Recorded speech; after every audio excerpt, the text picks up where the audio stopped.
to talk about the pleaser and the controller. So come right back.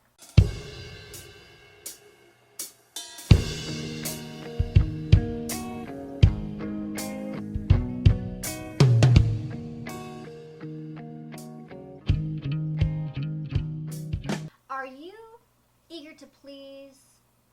Well, then you might be a pleaser. And if you are a pleaser, you're going to be very attractive to a controller. And likewise, you are likely to be very attracted to him because he reminds you of your father. It all gets programmed in our childhood. So you're going to be very attracted to men that on some level remind you of your controlling father. Now in my case, how this played out in my own case was that I married a man that was totally different from my father on the surface. Like, my father is, a short guy with red hair and, fair skin, and my husband was a big guy with black hair, and my father was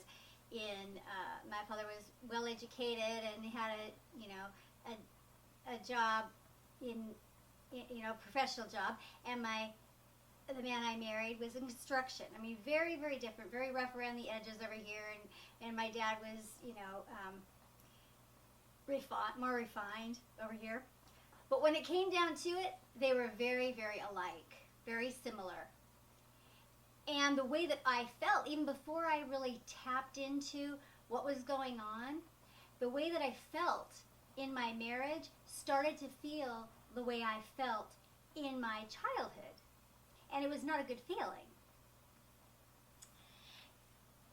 On the surface at first, it seems like it would be a compatible mix because he's all too happy to take what you're giving and you're all too happy to give it. But the problem is that the controller can't ever be pleased. So the pleaser is happy doing it as long as she's getting somewhere, as long as she can please him. But if she can't please him, she loses her incentive to keep doing it. And pretty soon she starts feeling abused. And she is being abused.